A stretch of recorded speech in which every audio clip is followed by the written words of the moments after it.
Hi friends, బాగున్నారా? నా video open చేసి చూస్తున్నందుకు మీ పాదాభివందనాలు. ఆ ఊర్లో పంచాయతీ పోయేటప్పుడు భార్య మాట విన్నానండి, భర్త మాట విన్నాను.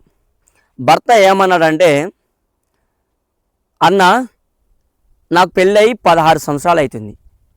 ఒక ఆడపిల్ల ఉంది, ఒక మగ పిల్లవాడు ఉన్నాడు. ఆడపిల్ల 14 సంవత్సరాలు, మగవాడికి 15 సంవత్సరాలు. వాడు ఇద్దరు చదువుకుంటున్నారు. నాకు అప్పో సప్పో ఉంది, కూలీ నాలి చేసుకొని పొద్దునుంచి సాయంత్రం దాకా కష్టపడి వచ్చేస్తున్నాను. 600 ఇంటికి ఇస్తున్నా, ఒక 100 రూపాయలు తాగుతున్నానన్న. ఇందులో తప్పేమైనా ఉందా అన్నాడు. ఇంకా ఎందుకు నీ భార్య ఈ పని చేస్తుందన్న. మరి వేరే వాడితో ఫోన్ చేసి ఆ పోరగాడికి జీవితాన్ని కూడా నాశనం చేసింది. మేము ఎంత సంతోషంగా ఉన్నాం పెళ్ళి అయిన తర్వాత. ఇప్పుడు కొంచెం బరువు బాధ్యతలు ఉన్నాయి, సర్దుకోవాలా వద్దా అన్నాడు. సర్దుకోవాల్సింది. ఏ ఆడపిల్ల అయినా, నా చెల్లి అయినా, నా వదిన అయినా, మా అమ్మ అయినా సరే సర్దుకోవాలి, మా నాన్న అయినా సరే సర్దుకోవాలి అన్నాడు. సర్దుకోవాల్సిందే తమ్ముడు చెప్పమన్నా.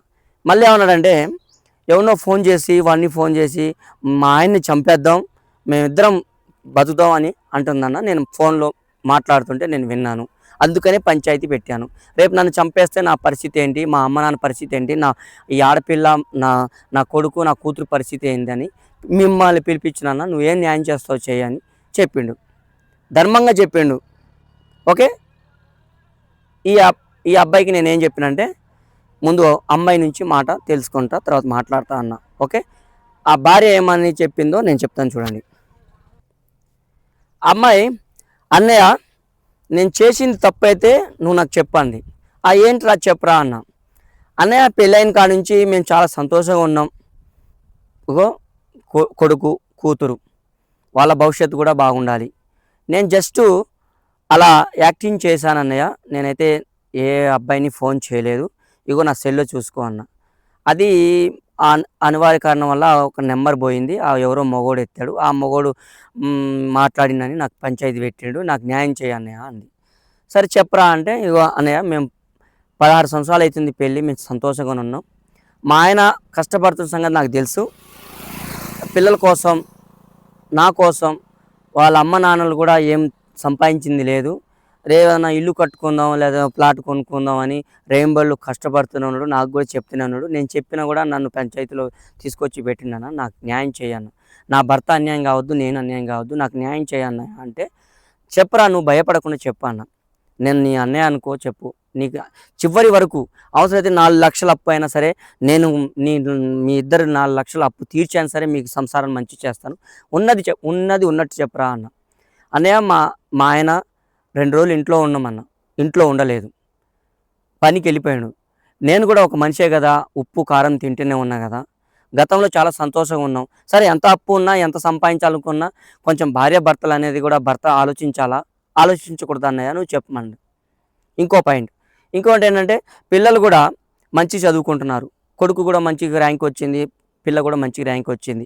వాళ్ళ భవిష్యత్తు కూడా మన ఇద్దరం భార్య భర్తలు కలిసి మంచి సెట్ చేద్దామని అనుకుంటున్నాం. కానీ ఇంట్లో టైం స్పెండ్ చేయట్లేదు. పొద్దునుంచి పని చేసి వస్తాడు, ఫుల్గా 2 కోటలు తాగుతాడు, వచ్చి పండుకుంటాడు. ఇప్పుడు నేను నా సంతోషం ఒకసారి ఆలోచించు అన్నయ్య. నేను సిగ్గు విడిచి మాట్లాడుతున్నా. నేను ఒక ఆడపిల్లని, బయట నుంచి వచ్చిన, నేను తిండి తిప్పలు లేక వచ్చానా? భార్య భర్తలు సంతోషంగా ఉన్నామని మా అమ్మ నాన్నలు పెళ్లి చేసి పంపించారు, పిల్లలు పుట్టారు. అరే చలమ్మ, నువ్వేం బాధపడాల్సిన అవసరం లేదు. రోజులు ఎల్లకాలం ఉండవు. ఒకరోజు 3 పూటల అన్నం దొరుకుతుంది, ఒకరోజు 2 పూటలే దొరుకుద్ది, ఒకరోజు 1 పూటే దొరికిద్ది, ఒకరోజు నీళ్లు తాగైనా బతకాల్సి వస్తుందిరా. ప్రతిదీ తొందరపడబాకు. ఓకే. నువ్వు ఇప్పుడు నీ పిల్లలు భవిష్యత్తు చూడాలి, ఆడపిల్ల భవిష్యత్తు చూడాలి, ఇంటికి వెళ్ళాలి. మీరు భార్య భర్తలు ఒక ప్రత్యేకంగా కూర్చొని మాట్లాడుకుంటే, మంచి పద్ధతికి నడిస్తే, మీ పిల్లగాడు మీ పిల్ల రేపు వాళ్ళ భవిష్యత్తులు కూడా అలాగనే చేసుకుంటూ బతుకుతారు. మీరు ఇలా చేసుకుంటే తప్పురా, ఇలా చేసుకోకూడదు. సంతోషం అంటే ఒక పూట తిన్నా సంతోషమే, 10 పూటలు తిన్నా సంతోషమే. సంతోషం అని మనం అనుకుంటే సంతోషమే, ఏం లేకపోయినా మనం సంతోషంగా అనుకుంటే సంతోషమే. ఇప్పుడు నువ్వు అన్నం పెడతావు, నీ భర్తకి చికెన్ తెస్తాడు, 4 ముక్కలు ఎక్కువ పెడతావు, కానీ నువ్వు కొడుకుకి పెడతావు, కూతురిని పెడతావు, చివరికి 2 ముక్కలు ఉన్నా నువ్వే తిని సంతోషపడతావు. ఇది అంతే సంసారం అన్నట్టు, సర్దుకొని పోవాలరా, ఇలాంటి చేయవద్దు ప్లీజ్. భర్తకు కూడా చెప్పిన, అరే చిన్నడా, నువ్వు కూడా భార్య ఉంది, కనీసం ఏంటి పని చేసుకున్నాం, 800 తెచ్చాం, సరే ఒక 90 తాగాము, 600 భార్యకి ఇచ్చినాం, ఒక 100 రూపాయలు కూరగాయలు తీసుకొచ్చాం, ఇంట్లో ఇచ్చేసాం, భార్యకు కూడా సంతోషం లేదు.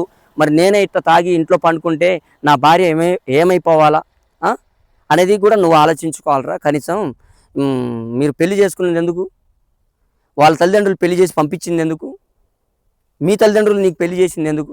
ఈ ఫుల్ పని చేసి డబ్బులు తీసుకొచ్చి ఫుల్ తాగి ఇంట్లో పండుకోవడానికా?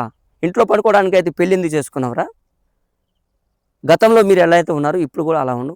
చెల్లమ్మ నువ్వు కూడా తొందరపడబాకు, కొంచెం చదువుకొని పో అని చెప్తే, మీకు అప్పు ఎంత ఉందన్న చెప్తే, భార్యాభర్తలు కలిసి ఒక 2,50,000 ఉన్నాయంటే, సరే ఆడో ఈడో ఇప్పించాను, 2,00,000 నాకు తెలిసిన వాళ్ళ దగ్గర ఇప్పిస్తే వాళ్ళు అప్పులు కట్టుకున్నారు. ఇప్పుడు ప్రశాంతంగా భార్యాభర్తలు జీవితాన్ని కొనసాగిస్తున్నారు. ఏదేమైనా సరే నా చెల్లెలారా, నా బావలారా, నా అక్కలారా, అర్థం చేసుకొని బ్రతకండి. ప్రతిరోజు సంతోషం ఉండాలంటే ఉండలేం. వానాకాలం 3 నెలలే ఉంటుంది, చలికాలం వస్తుంది, ఎండాకాలం వస్తుంది. ఓకే, అంతేగాని ఎండాకాలమే కావాలి అంటే ఉండదు, చలికాలమే కావాలంటే ఉండదు, వానాకాలమే కావాలంటే అది మంచిది కాదు. దయచేసి యవ్వనంలో ఉన్నప్పుడు యవ్వనంలో 4 సార్లు అన్నం తింటాం, 5 సార్లు అన్నం తింటాం. కొంచెం బాధ్యత పెరిగినప్పుడు వయసు పెరుగుతుంది, బీపీ డౌను, షుగరు, ఒక కీళ్ళ నొప్పులో, నడుము నొప్పులో ఏదో ఒక సమస్యలు ఉంటే దాన్ని అర్థం చేసుకొని భార్యాభర్తలు అర్థం చేసుకొని బ్రతకాలి. అంతేగాని చెడు పనులు చేసుకోకుండా బతకండి అని చెప్పి పంపిస్తే వాళ్ళు మంచిగా బతికారండి. ఇదే నా తీర్పు. ఓకే, మీకు కూడా ఏమైనా సమస్యలు ఉంటే నాకు ఫోన్ చేసి పిలిపియండి.